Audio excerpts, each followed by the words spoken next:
Voilà, bonjour. Je vous présente le projet Verdun que j'ai réalisé entièrement sur PCG. Enfin, entièrement, il y a tout de même quelques petites tricheries, quelques petits détails qui sont faits autrement, mais dans l'ensemble, tout est traité par PCG. PCG, pour rappel, c'est un système de positionnement de manière pseudo-aléatoire en fonction de règles créées au préalable pour placer tout type d'objet. Nous l'avons ici pour l'herbe, notamment, nous l'avons pour les arbres, nous l'avons pour le mur qu'on voit derrière, et pour énormément d'autres éléments. La muraille que l'on voit, c'est du PCG, les pierres que l'on voit devant, c'est du PCG. Le but étant de travailler exclusivement par cette méthode-là. L'exception qu'on voit là, c'est le petit panneau que j'ai posé manuellement. Pour parler de la route, on a un spline de route directement placé sur le landscape, mais suit dans la même direction un spline PCG qui va placer l'herbe au milieu de la route, l'herbe sur les côtés de la route, les fougères autour. Les différences de texture que l'on voit, c'est de la peinture directement sur le landscape pour éviter que l'herbe apparaisse dessus. Alors on va faire le trajet manuellement. On voit tout en haut de l'écran qu'il y a différentes options, notamment le scalability. Je ne vais pas le changer trop longtemps parce que mon poste a beaucoup de mal à passer dans des résolutions très hautes. Là j'ai passé en résolution haute et on voit que ça commence déjà à laguer. Si je passe par une résolution encore supérieure, en épique, c'est plus détaillé, mais on arrive sur un taux de rafraîchissement totalement impossible à gérer. Donc je vais redescendre en médium, ce qui est déjà beaucoup plus propre. Je peux descendre encore en low, mais alors là ça devient vraiment très laid. Par contre, j'ai un taux d'image très rafraîchissant. On va repasser en médium. On peut avancer, courir bien évidemment, en appuyant sur la touche Shift. Donc je vous épargne tout le trajet en marchant. On peut couper à travers la végétation, ce qui permettrait de voir que le PCG s'arrête là pour arriver directement dans de la forêt. Mais je vais vous faire tout de même le grand tour. Le chemin qui mène directement au parking. Alors je vais vous décrire ce qui n'a pas été fait par PCG parce que ça sera tout de même plus facile. Bien sûr, le parking, c'est un changement de texture. La barrière, c'est la dernière fois que je vous le dis, c'est du PCG, c'est un spline. On le voit aux différences de hauteur ici. Petite tricherie, les deux poteaux ici et la pancarte, par contre, c'est du placement manuel. Pour ne pas avoir d'arbres qui poussent sur le parking, j'ai mis une spline d'exclusion en fait. C'est une spline très large qui dit que dans toute cette zone-là, rien ne doit apparaître. Rien ne doit pousser. De ce fait, les arbres s'arrêtent là. Le bois traînant par terre, qui fait partie aussi du PCG, n'apparaît pas. Et on commence le petit chemin. Bienvenue sur le site de Verdun. Le thème, c'est complètement Verdun. Ça retrace l'histoire complètement fabulée de la région de Verdun. J'ai pris beaucoup de références sur internet pour décrire un petit peu comment ça se trouve. Le chemin PCG, les pierres qu'on retrouve dessus sont bien sûr créées aléatoirement. Les poteaux suivent le terrain initial. Il faut savoir que c'est qu'une seule spline, une seule spline qui décrit tous les éléments. Bien évidemment, la forêt ne pousse pas dessus, donc elle-même fait exclusion et empêche toute construction autour. On voit que le bois ici s'arrête à la limite du spline. On a quelques arbres qui arrivent un petit peu à empiéter sur le terrain, mais c'est la végétation. À droite et à gauche, on voit les trous de bombes qui ont été exploités. C'est directement placé sur le landscape. C'est creusé, on verra quand on montera un petit peu, quand on se mettra en volant après. On va accélérer un petit peu. On voit qu'il y a quelques arbres qui empiètent. Alors j'ai fait un chemin qui sillonne entre les trous de bombes. je me suis beaucoup inspiré de la région du Pays de Caux, dans laquelle j'ai passé mon enfance et qui est peuplée en beaucoup d'endroits de trous de bombes.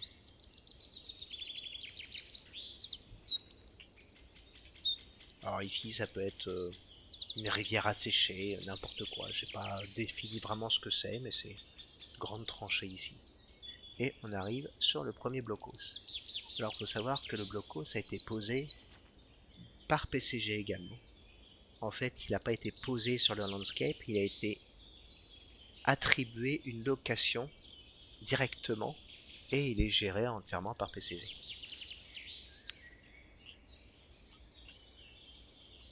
Alors j'ai mis dessus beaucoup d'objets, beaucoup de lierres qui sont placés sur la surface. On peut même traverser le lierre pour rentrer à l'intérieur. Alors on voit plus grand chose, mais si on diminue la résolution, voilà, on voit que bon, bah, ça a même poussé à l'intérieur. Hop, on sort.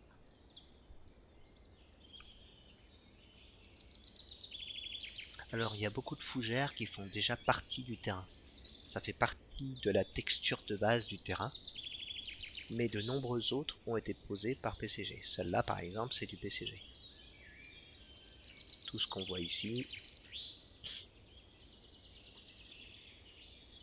tous les bouts de bois bien sûr, tous les arbres de différentes tailles.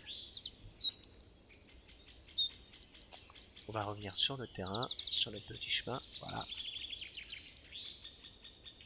Alors, on passe un peu à travers les arbres. J'ai fait en sorte que quasiment aucun objet soit physique, sinon c'était impossible de se balader à l'intérieur. La première tranchée, on la retrouvera bientôt sur la seconde carte. Alors c'est bien ainsi que ça se trouve sur les sites de Verdun. Ouh, je vois que j'ai des poteaux qui volent. Pas bien ça. Les poteaux, je les ai complètement faits sous Blender, texturés par la suite. On retrouve aussi des barrières avec le barbelé que j'ai entièrement fait sous Blender. J'ai passé un temps fou d'ailleurs. Beaucoup trop de temps pour le projet. On retrouve aussi des restes de sacs de sable que j'ai modélisés aussi moi-même et qui sont placés aléatoirement par PCG. Au fond de la tranchée, il y a de l'herbe poussée, les poteaux qui sont vraiment décidément beaucoup trop. C'était mes premières créations, les poteaux, et là je ne l'avais pas fait par une seule spline mais par trois, ce qui fait que j'ai des petits bugs qui n'ont jamais été corrigés par la suite. Alors, on accélère un petit peu et on va arriver bientôt au deuxième blocos. Alors celui-là il est un petit peu planqué, ce qui fait que on le voit pas du premier coup. Là on passe par-dessus la tranchée. Alors il y a une petite triche ici, on le voit ici, c'est qu'il y a des herbes qui sont un peu étirées là. C'est le fait qu'en fait cette spline ici, avec des textures au sol, a été rétrécie volontairement ici pour que ça soit pas trop visible. Petite triche que je vous révèle. Et là, le deuxième blocos, avec des herbes qui ont poussé le long des parois. On peut rentrer à l'intérieur, c'est un peu moins intéressant, on voit qu'il y a des choses qui traînent. Des impacts. Création rapide, entièrement fait sous Blender, bien évidemment. Il n'y a quasiment aucune création qui vienne du marketplace, à part bien évidemment tout ce qui est plan. On continue le chemin, accélérer un petit peu. Comme toujours, des trous de bombe tout autour. Et on va arriver à la deuxième tranchée. On fait tout le tour par là.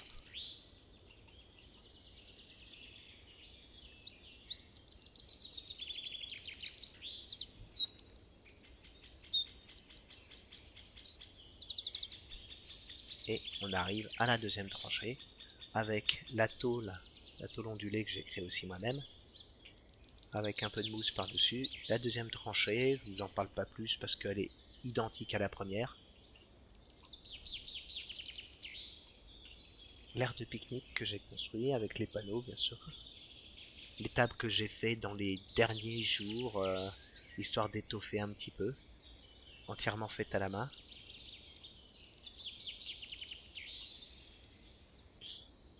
Je voulais faire beaucoup plus de choses pour l'aire de pique-nique, mais bon, j'arrivais au bout de mes forces. J'avais plus le courage. Là, on arrive à la limite de la forêt. Donc celle-ci se termine ici, le spline est là.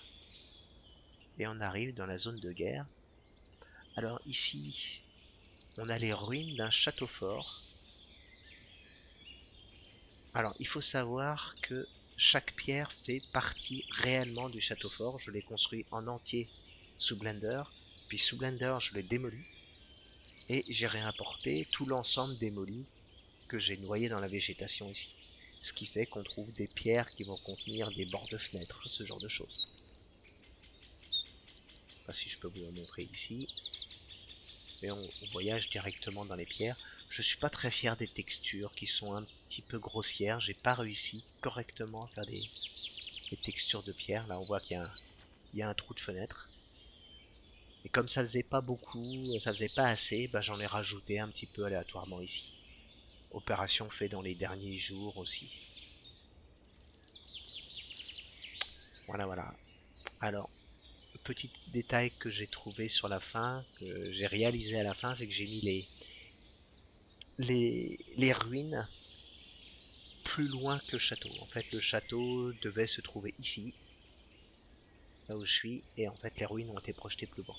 Pas très grave, mais bon. Alors, on va revenir sur le chemin. On arrive bientôt au bout du chemin.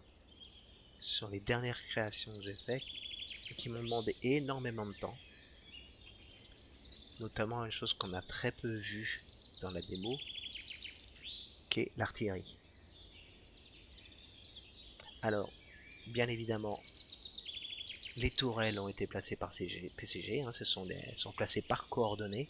Après, j'ai retravaillé un petit peu le landscape pour que ça épouse les formes. C'est pour ça que ça m'a permis de mettre par-dessus de la végétation, de l'herbe qui a poussé. La mouche, je l'ai réalisée aussi sous Blender et après texturée.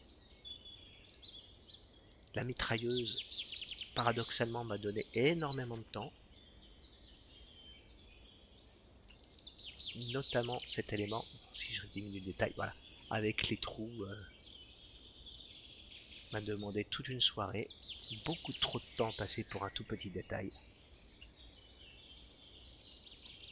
Alors on le voit au détail de la roche, ce sont 6 fois les mêmes, 6 tourelles qui barrent tout l'horizon.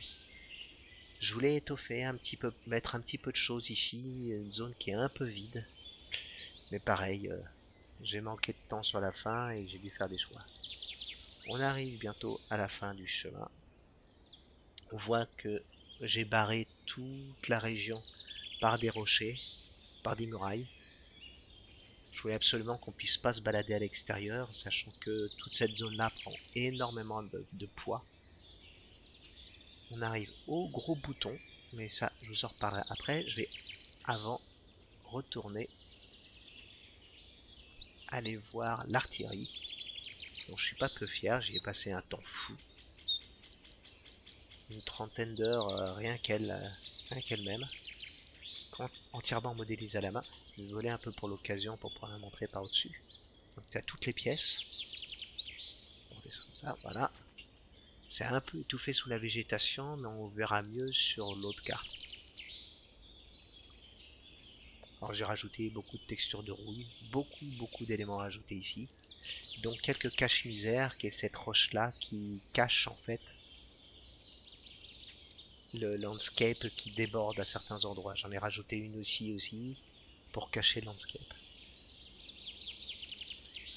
J'ai passé un temps interminable sur ces rochers-là, qui, bien sûr, comme toujours, sont posés par PCG, mais qui avaient beaucoup de mal à se mettre correctement. C'est un spline, toujours, mais en changeant sa taille, ses directions, j'ai réussi à lui donner cet air chaotique et pour pouvoir placer la tourelle dessus. Mais j'ai passé pas mal d'heures pour pouvoir lui donner un air utilisable et en même temps faire la rampe pour monter dessus. On voit que derrière, j'ai rajouté un autre landscape, histoire de mettre un décor derrière. Mais j'ai pas travaillé de détails dessus, c'était vraiment déjà beaucoup trop lourd. Voilà, on arrive au fameux bouton qui lui envoie sur l'autre carte. L'idée c'était de faire une balade bucolique sur Verdun en 2023 et par l'appui d'ici, on retournait sur Verdun en 1916, pardon, le 21 février, qui est la date de la plus grosse bataille, la bataille de Verdun notamment. Et donc en appuyant sur E, on arrive directement dessus. Alors, pendant que ça travaille, il faut savoir que la deuxième carte est beaucoup plus légère pour la simple raison, c'est qu'il n'y a pas d'arbre. Ce qui prend le plus de poids, ce sont les arbres dedans. On va attendre un petit peu que ça arrive. Et là, je vais pouvoir augmenter les détails. Alors, c'est une carte. Voilà, on a le message indiquant que c'est bien connecté au site web. J'ai augmenté les détails parce que là, on peut beaucoup plus facilement en avoir. Voilà. Carte beaucoup plus plate. D'ailleurs, je vois que, autre détail que j'ai mal géré, la muraille, elle dépasse. Je voulais rajouter des fumées un peu partout, mais ça donnait assez moyen en fait. J'ai travaillé un petit peu le post-process pour pouvoir ajouter du granulé, augmenter le contraste. Je crois que le contraste est multiplié par 2. Et bien sûr passer en noir et blanc. Mais pas tout à fait noir et blanc. On peut le voir qu'il y a un tout petit peu de sépia. Si je me mets en volant, on voit tout de suite que voilà, on peut voyager à l'intérieur. On retrouve nos murailles qui sont les mêmes que sur l'autre carte. Par contre, le terrain est beaucoup plus vide. Par contre, il y a énormément de déchets au sol. Il y a même, si on cherche bien, il doit y avoir des bombes qui traînent. On peut rentrer, bien sûr, dans hop, le bunker. Alors pareil, on voit rien qu'on a à l'intérieur si je... Voilà. Alors, on voit qu'ici, j'ai travaillé le landscape pour le diminuer en fait, pour le descendre, pour faire un trou qui permette de rentrer directement dans le bunker. On peut rentrer à l'intérieur. C'était un petit détail. Et là où j'ai passé aussi beaucoup de temps, c'est sur la tranchée.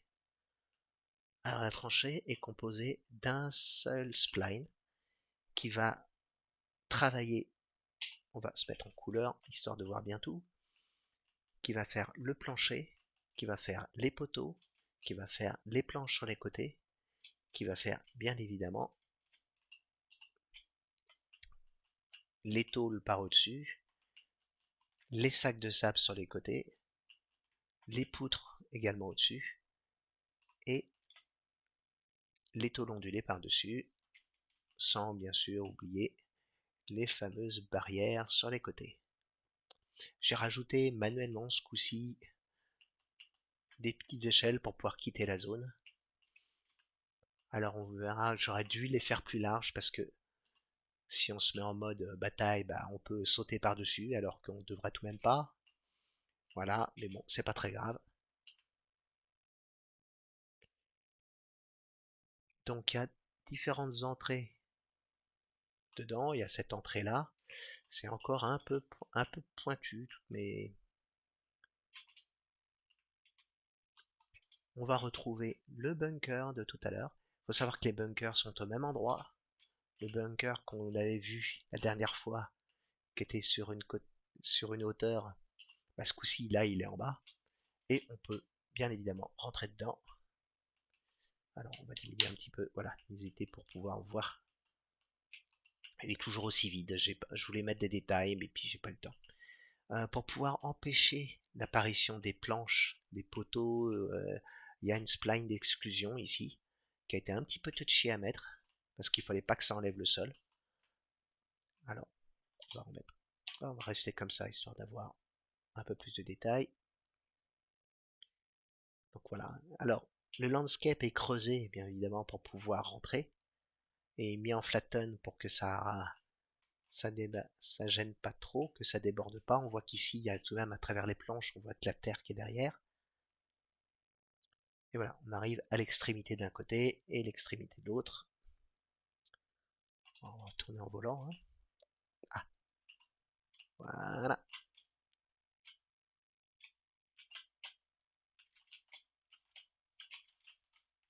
Je suis gêné par quoi? Ah, c'est l'échelle qui me gêne. Voilà. Donc le terrain est beaucoup plus simple. J'ai pas beaucoup travaillé la texture du terrain. J'ai pris une texture de terre sur laquelle j'ai augmenté énormément. Enfin, j'ai diminué, pardon, le roughness pour lui donner cet effet mouillé en fait. Je voulais faire une boue un peu plus belle que ça, mais bon, j'ai préféré travailler sur l'autre carte plutôt que sur celle-là, qui était une carte bonus. On retrouve le château que j'ai complètement modélisé. Pas beaucoup à en parler. La porte, c'est une image sur laquelle j'ai créé le normal map par un petit site web qui permet de faire un normal map sur des images. Alors c'est pas parfait, mais de loin, en noir et blanc, ça le fait. Les fenêtres, bien sûr, ça a été modélisé complètement avec les barreaux et sur laquelle, bien sûr, j'ai refait toute une montagne pour pouvoir justifier que c'est à l'intérieur. Mais l'objet s'arrête très très près, il s'arrête là en fait. Et c'est cet objet-là que j'ai détruit pour en faire les ruines, mes ruines qui sont ici en fait. Alors, on a également nos tourelles qui cette fois sont débarrassées de tous les de toutes les herbes. Alors j'aurais voulu les faire pivoter. On voit ici qu'il y a le cercle qui permet de les faire tourner. C'était prévu, mais ça n'a pas été beaucoup plus loin. Et on va retrouver notre bouton final qui permet de revenir au point de départ, sur lequel j'ai enlevé le panneau, hein, parce que bien évidemment, ça ne va pas nous ramener au même endroit. Et ce coup-ci, le canon qu'on revoit au complet. Il y a un élément qui est resté rouillé, j'ai pas enlevé la texture, je vois ça. Au lieu de mettre une texture verte, alors voilà, c'est complètement modélisé. Il y a quelques petits défauts au niveau de l'arrondi ici qui est pas parfait. Et on va retrouver des bouts de machin qui dépassent. C'est ces trucs-là que j'ai cachés avec des rochers, cache-misère de dernière minute. On a même leur sort, on a tout. Il est presque fonctionnel. J'ai passé 15 heures de modélisation et presque autant pour faire les UV. Maintenant, si on veut le voir fonctionner, je vais me connecter en parallèle sur le site web. Alors, le site web qui est là. Je vais me connecter avec un nom. Hop, connexion. Voilà. Je vais prendre l'artillerie et on va le faire attaquer ici. On voit le tir qui part, l'explosion à distance. Alors j'ai pas corrigé le bug qui fait planter le site. Je sais lequel, mais je l'ai pas encore corrigé. On va regarder les tourelles. Alors c'est quelle tourelle celle-là? C'est la troisième. Alors si je prends la troisième tourelle, hop, quitter l'armement, j'incarne la troisième tourelle et je la fais attaquer. Ah, c'était la troisième dans l'autre sens. On va faire attaquer les deux autres. Alors quitter l'armement, prendre celui-là, attaquer, attaquer là. Alors il y a des petits effets sur, bien sûr, sur la mitrailleuse quand elle tire.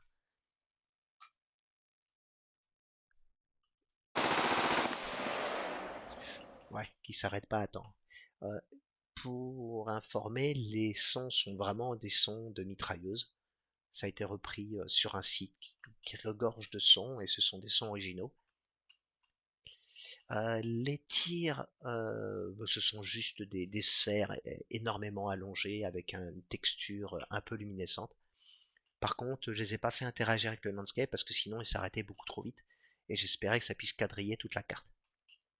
C'était avant que je crée le château et que deux tourelles soient bloquées et leur vision bloquée par le château, ce qui les rend quasi inutilisables. C'est pas très grave. Chose auquel je me suis beaucoup amusé, mais qui m'a pris énormément de temps, ce sont les avions. Alors, j'ai incarné, quitter un avion, j'ai incarné un avion ici, et je vais lui dire d'attaquer par là.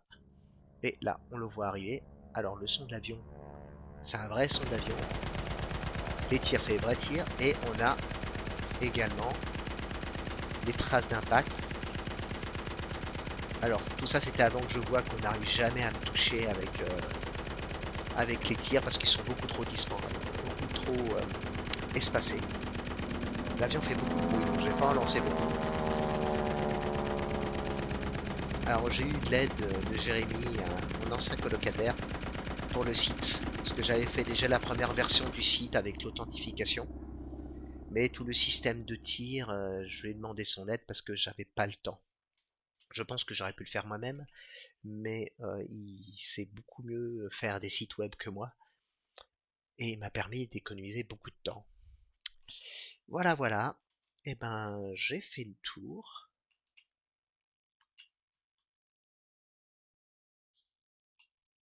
On refait. Ah bah si, non, j'ai pas tout à fait fait le tour. J'avais promis que je vous montrerai la carte en vue de dessus. La première carte, donc on va retourner dessus. Le surlignage en jaune, c'est un effet de post-process très complexe, mais bon, il n'est pas de moi, je l'ai repiqué sur internet. J'ai juste repris le modèle, par contre là je vais diminuer la qualité parce que ça va être beaucoup trop lent quand je vais revenir sur la première carte. Voilà, non c'est bon, on va pouvoir augmenter la qualité, voilà, médium ça sera très bien, et on s'envole. Alors là ça va laguer un petit peu je pense, on voit pas grand chose à cause de tous les arbres, on voit que la carte est pas très grande, je craignais qu'elle soit trop petite, mais finalement quand on se déplace dedans, on en a pour un bon moment.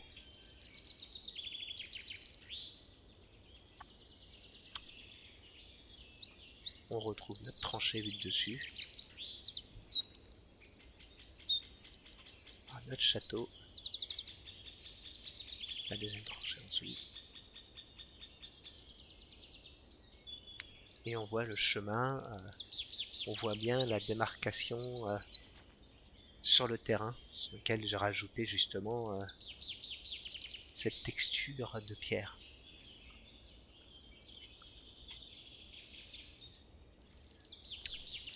Voilà. Et ben, je pense avoir fait le tour. Bonne journée.